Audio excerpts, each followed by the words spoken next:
आज से लगभग 6-7 वर्ष पहले का समय, तब हमारा दिन भर का अधिकतर समय स्वाध्याय में, पढ़ने में ही व्यतीत होता था। लेकिन जब हम महीनों तक किसी प्रकार से पढ़ते रहे, स्वाध्याय करते रहे, तो हमें अनुभव हुआ कि हमारी कमर में कुछ जकड़न हमें अनुभव हुई, हमें पाचन पर कुछ प्रभाव अनुभव हुए और हमें मस्तिष्क की सक्रियता पर भी कुछ नकारात्मक प्रभाव अनुभव हुए। तब हमने देखा कि कहाँ पर गलती हो रही है। जब हमने मूल्यांकन किया, जांचा, तो पाया कि जिस प्रकार से बैठ करके अधिकांश व्यक्ति पढ़ते हैं, या उस समय में हम भी जिस प्रकार से बैठ करके पढ़ रहे थे, वो बैठने का बिल्कुल गलत तरीका है। अगर उस तरीके से आप लंबे समय तक बैठ करके पढ़ते हैं या फिर भोजन करते हुए आप उस तरीके से बैठते हैं, तो आपको मानसिक समस्याएं हो सकती हैं और पाचन से संबंधित विकार आपको हो सकते हैं। और अगर आप बैठने के एक विशेष तरीके को अपनाते हैं, जो आगे हम आपको बताने वाले हैं, तो आपके मन पर, शरीर पर उसका बहुत सुंदर प्रभाव होगा। तो हमारे सभी विद्यार्थी आज के इस विषय को ठीक प्रकार से समझ लेंगे और जो व्यक्ति लंबे समय तक बैठ करके कार्य करते हैं, वो अनेक शारीरिक समस्याएं जो हो सकती हैं भविष्य में, उनसे बचने के लिए इस मार्गदर्शन को ठीक प्रकार से समझें कि कैसे बैठ करके आपको कार्य करना है और भोजन करना है और क्या प्रभाव उसके आपको देखने को मिलेंगे। हमने अनेक व्यक्तियों को देखा तो पाया कि अधिकतर व्यक्ति कमर को झुका करके बैठते हैं। आपकी जो स्पाइन है वो आपके ऊर्जा के संचालन का केंद्र है। इसके माध्यम से ही आपकी नाड़ियां संचालित होती हैं। आप देखेंगे कि जब आप कमर को मोड़ करके, झुका करके आगे की तरफ बैठते हैं, तो मस्तिष्क पर जड़ता आने लगती है। ये यौगिक सिद्धांत है। कमर को झुका करके बैठेंगे तो आलस्य आएगा, जड़ता आएगी, जो आपकी सजगता है वो कम होती चली जाएगी। कमर को झुका करके आप बैठेंगे तो कुछ समय के बाद आपको कमर में दर्द अनुभव होना शुरू हो जाएगा। साथ ही साथ जब आप कमर को इस प्रकार से झुका करके बैठते हैं, तो उसका प्रभाव पड़ता है आपके पेट के ऊपर, क्योंकि जब आप ऐसे बैठे हैं तो उस स्थिति में पेट के अंगों पर पूरा एक दबाव पड़ रहा है। जब ये दबाव पड़ता है और निरंतर ये दबाव बना रहता है, तो उस स्थिति में ब्लड का सर्कुलेशन आपके पाचन तंत्र की तरफ, जितने भी इंटेस्टाइन है, आपकी पेनक्रियाज है, लीवर है, सभी के ऊपर इस प्रकार का प्रभाव पड़ता है कि वहां पर ब्लड का सर्कुलेशन कम होना शुरू हो जाता है। और हमने तो देखा है कि व्यक्ति ने भोजन किया, भोजन करके वो बैठ गया या तो पढ़ने के लिए या फिर अपना काम करने के लिए, और इस प्रकार से कमर को मोड़ करके बैठ गया। तो जब आप कमर को मोड़ करके बैठे हैं, तो अभी आपने भोजन किया है और आपके पाचन तंत्र की तरफ ज्यादा मात्रा में रक्त का संचार होने की आवश्यकता है। लेकिन जैसे ही आप इस तरीके से कमर मोड़ के बैठेंगे, पाचन तंत्र के ऊपर एक दबाव आपके पड़ेगा, तो वहां पर ब्लड का सर्कुलेशन कम होगा और इस स्थिति में आपका पाचन तंत्र ठीक रह ही नहीं सकता। आपका भोजन ठीक से हजम होगा ही नहीं। और विशेष रूप से ये शोध भी किए जा रहे हैं और पाया जा रहा है कि जो आईबीएस की समस्या आज के समय में बढ़ती जा रही है, उसका एक प्रमुख कारण है कि जो लोग शिथिल हैं, जो लोग गलत तरीके से बैठ करके पूरा पूरा दिन कार्य करते हैं, उनको आईबीएस की समस्या होने लगती है। इरिटेबल बाउल सिंड्रोम, इस प्रकार की समस्या, यानी कि जो ये आपकी इंटेस्टाइन है, जो आपकी पाचन प्रणाली है, एक प्रकार से इरिटेट हो गई। क्यों हो गई? क्योंकि ठीक मात्रा में ना ही रक्त का संचार वहां पर पहुंचा, ठीक मात्रा में ना ही पोषक तत्व वहां पर पहुंचे, और आपका भोजन जो है सड़ना शुरू हो गया। और लंबे समय तक जब ये पाचन के विकार रहे, तो ये आईबीएस की समस्या में बदल जाते हैं, संग्रहणी की समस्या में बदल जाते हैं। तो कमर को मोड़ करके जब आप बैठते हैं, तो पहला प्रभाव आपके शरीर में जड़ता आएगी, आपको आलस्य आएगा, सजगता समाप्त हो जाएगी, एकाग्रता समाप्त हो जाएगी। और दूसरा प्रभाव पाचन तंत्र के ऊपर इसका गहरा प्रभाव पड़ता है। अब आप समझें तीसरा प्रभाव क्या होगा। तीसरे स्थान पर समझें कि जब आप इस प्रकार से बैठ करके पढ़ेंगे, तो आपके कंधे भी आगे आ जाएंगे। जब आपके कंधे आगे की तरफ आते हैं, तो उसका पूरा दबाव आपके लंग्स के ऊपर जाता है, आपके फेफड़ों के ऊपर जाता है, और ये जो दबाव पड़ता है, उससे जो आपका श्वसन है वो उथला हो जाता है, वो छोटा हो जाता है, ठीक तरीके से आप सांस नहीं ले पाते हैं।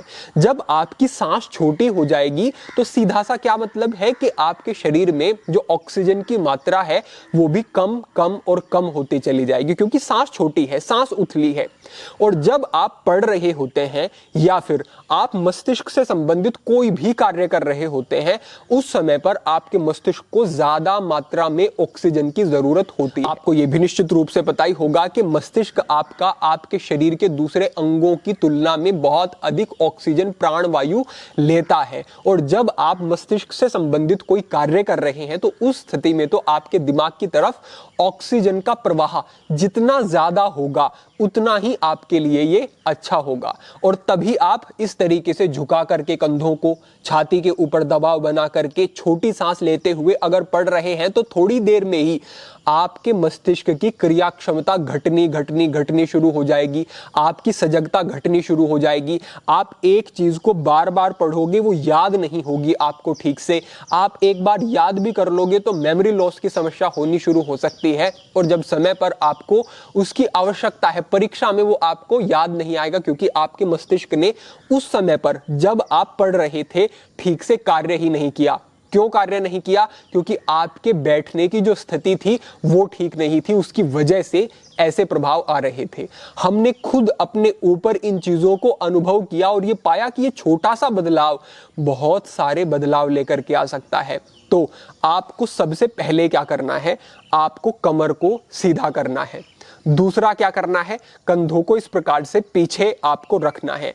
तीसरी बात जिसका आपको ध्यान रखना है, आप कभी भी देखेंगे गुरुकुलों में या फिर आश्रमों में जो भी स्वाध्याय करते हुए हमने उनको देखा पाया, वो इस प्रकार से अपने सामने एक ऊंचा स्थान बना लेते और उसके ऊपर वो फिर पुस्तक को रखते। तो जब आप थोड़ा सा ऊपर रखते हैं तो आपको ज्यादा झुकने की आवश्यकता नहीं पड़ती है। इस प्रकार से आपने पुस्तक को रख लिया तो अब झुकने की आवश्यकता नहीं है।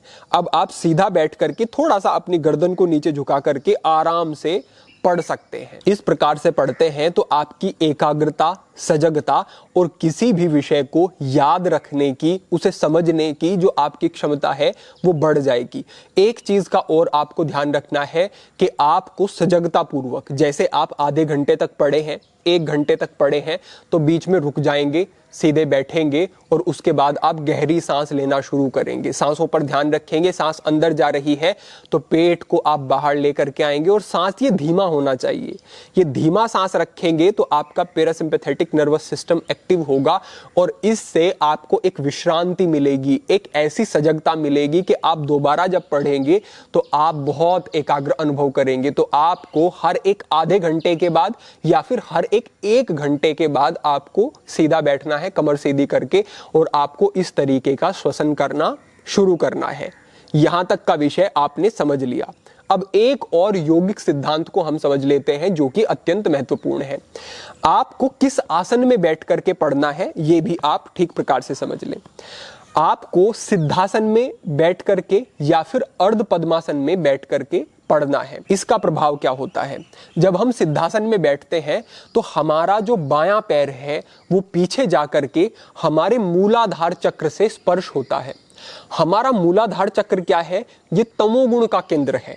अगर हमारा मूलाधार चक्र कुंद होता है, एक्टिव नहीं होता, तो उस स्थिति में जड़ता आती है, आलस्य आता है, एकाग्रता नहीं बनती, बहुत ज्यादा नींद आएगी आपको और आपका मन काम वासना में, गलत चीजों में बहुत ज्यादा भटकेगा। जब हम सिद्धासन के अभ्यास में बाएं पैर को इस तरीके से लेकर के आते हैं और इस तरीके से ला करके हम बाएं पैर को पीछे सटाते हैं, ये आपके रिप्रोडक्टिव ऑर्गन और जो आपका एनस है वहां के मध्य में, जो बीच में जो स्थान है वहां पर जाकर के आपकी एड़ी स्पर्श करती है। इस प्रकार से स्पर्श ही नहीं करेगी, मात्र थोड़ा सा दबाव भी बनेगा पीछे। जब ये मूलाधार चक्र पर दबाव बनता है और निरंतर बना रहता है तो स्वाभाविक ही मन शांत होता है, स्वाभाविक ही तमोगुण की समाप्ति होती है और कुछ देर सिद्धासन में बैठने से ही बहुत अच्छे लाभ मिलते हैं। बायां पैर इस तरीके से पीछे लेकर के आएंगे, उसके बाद दाएं पैर को उठाएंगे और दाएं पैर को बाएं पैर की पिंडली और जंघा के बीच में लेकर के जाना होता है। तो इस प्रकार से इसको लेकर के जाएंगे और फिर नीचे से जो बायां पैर है उसको भी दाएं पैर की पिंडली जंघा के बीच से थोड़ा ऊपर खींच लिया जाता है और इस तरीके की स्थिति बनती है। ये ध्यान रखना होता है कि आपकी एड़ी पीछे थोड़ा दबाव बना रही हो। अगर नहीं बना पा रही है तो थोड़ा सा आपको पीछे से अपने शरीर को आगे की तरफ इस तरीके से लेकर के आना है और ये दबाव बन जाएगा। बस इस तरीके से अगर आप बैठते हैं, सामने थोड़ा सा ऊंचा स्थान रख के, उसके ऊपर अपनी पुस्तक को रख के, कमर को सीधा रख के, कंधों को पीछे रख के, इस तरीके से अगर आप पढ़ना शुरू करते हैं तो अधिक समय नहीं, एक हफ्ता, केवल एक हफ्ता आप प्रयोग करके देख ले, आपको निश्चित रूप से अंतर अनुभव होंगे। और अगर आपको ये अभ्यास हो गया तो फिर आप कहीं भी कुर्सी पर बैठ करके, कहीं भी बेड पर बैठ करके आपको मन नहीं लगेगा, आपकी इच्छा नहीं होगी पढ़ने की। आप भूमि पर आसन लगाएंगे और जो हमारी प्राचीन पद्धति है, जिस तरीके से हम पढ़ते आए हैं, स्वाध्याय करते आए हैं, उस तरीके से आप बैठ करके पढ़ेंगे, एकाग्रता, सजगता और हर पक्ष पर प्रभाव पड़ेंगे निश्चित रूप से।